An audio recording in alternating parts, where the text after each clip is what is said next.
Chers amis, bonjour. J'ai super bien travaillé ce matin déjà.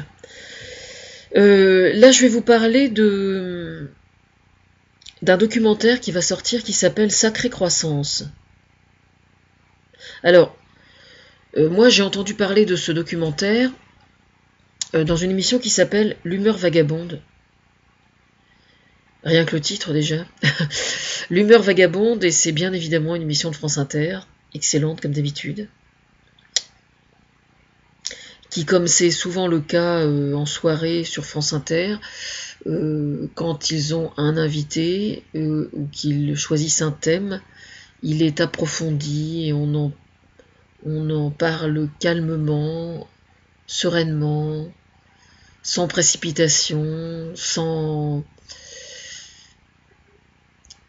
donner l'impression que c'est vite fait et que ça passe, quoi. C'est au contraire bien approfondi. Voilà, alors, Sacrée Croissance, l'humeur vagabonde. Alors, de quoi s'agit-il? Eh bien, il s'agit tout simplement d'un documentaire que je n'ai pas vu, hein, j'ai entendu que l'émission. Je n'ai pas entendu l'émission, j'ai écouté l'émission, ce qui n'est pas du tout la même chose. Mais c'est vrai que quand on écoute et que c'est un plaisir, on écoute d'autant plus facilement que... Voilà. Voilà, alors Sacrée Croissance, c'est un documentaire qui a la prétention de montrer les choses telles qu'elles se passent aujourd'hui dans la réalité. C'est-à-dire non pas selon les sons de cloche que donnent les éternels insatisfaits, parce qu'il se trouve toujours des éternels insatisfaits, que des gens soient dans la détresse ou dans la difficulté, c'est une chose que non seulement j'entends fort bien, mais que j'écoute fort bien aussi. D'autant plus que je le suis encore, donc je suis d'autant plus attentive. Mais au sein des médias notamment, il est vrai que on donne trop peu d'attention à ce genre de démarche, et donc je pense que c'est vraiment très important de voir ce documentaire. Voilà, ça s'appelle Sacrée Croissance. Alors je ne sais pas si... Je crois que ça va passer à la télévision, mais je ne suis pas sûre. Ça va sortir prochainement. Hein. Alors, ce qui est intéressant, c'est que parmi tous les gens qui sont effectivement des as de l'écologie, des nouvelles théories en ce qui concerne l'économie et tout ça, on parlait toujours de décroissance par opposition à la période de croissance faste qu'on a connue depuis des dizaines et des dizaines d'années. Et là, justement, ce qui est très intéressant, c'est qu'on ne parle plus de décroissance, mais on parle de post-croissance. Comme quoi, j'ai bien écouté. Hein. Post-croissance. Et je trouve que c'est bien, en fait. Je trouve que c'est très très bien. Alors, rattaché à cette émission-là, moi, je vous recommande d'aller revoir les extraits de On n'est pas couché avec Nicolas Hulot. Ben oui, parce qu'évidemment, tout est lié, n'est-ce pas?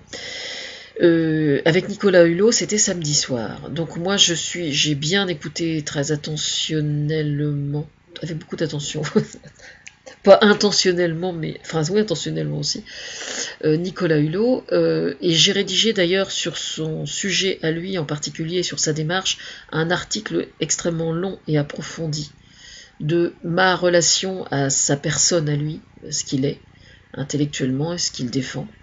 Et pour que les choses soient bien claires, donc j'ai mis ça sur mon blog, et donc je vais mettre le lien sous ma vidéo, et mettre la vidéo sous l'article, et croiser ce qui doit être croisé en essayant de n'oublier personne.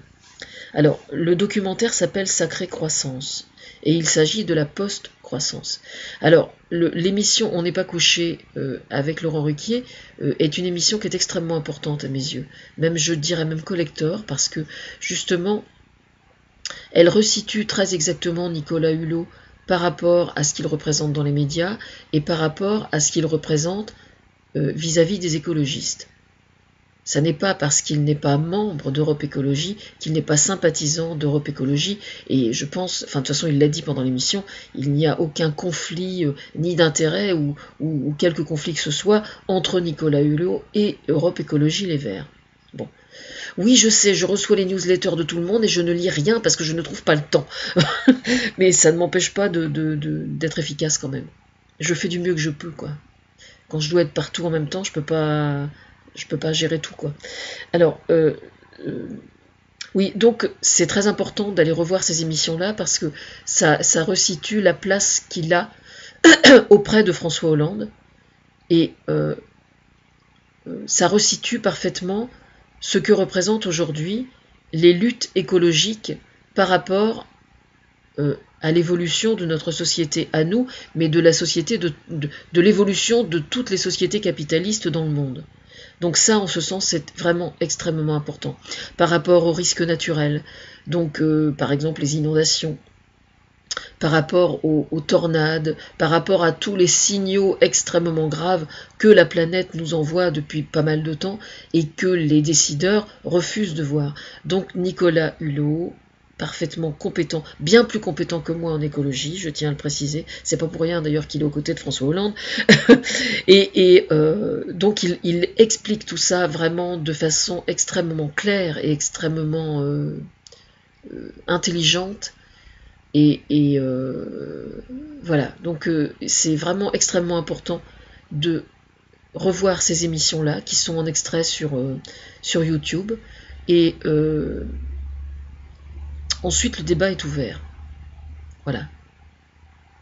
En un mot et en deux mots. Il est aussi ouvert, comme Hulk. Et ça n'est pas du greenwashing, là, du coup, puisqu'il est bénévole. Voilà. Je tiens à rappeler d'ailleurs que sur sa fondation, il doit manquer encore des éco-acteurs. Donc je vais mettre tous les liens sous la vidéo. Alors, pour ceux qui seraient tentés de penser justement que François Hollande est un petit peu à l'ouest par rapport au combat écologique, justement, il resitue parfaitement bien les choses. Et donc, je trouve ça tout à fait important. J'ai lu, je ne sais plus où, ça fait plusieurs fois que je vois ça, quelqu'un qui a déclaré que François Hollande était le président de la République le mieux qu'il n'y ait jamais eu depuis François Mitterrand. Et il a parfaitement raison. Je ne sais plus qui c'est, pour être honnête, ça fait 2 fois que je le vois, mais je n'ai pas noté qui c'était. Voilà. Alors, allez revoir ces émissions-là, et puis lire tout ce que je dis au sujet du bénévolat et de Nicolas Hulot. C'est très important. Parce qu'il est bénévole au sein aux côtés de François Hollande sur ce plan-là. Il est bénévole notamment par égard vis-à-vis de moi. Voilà.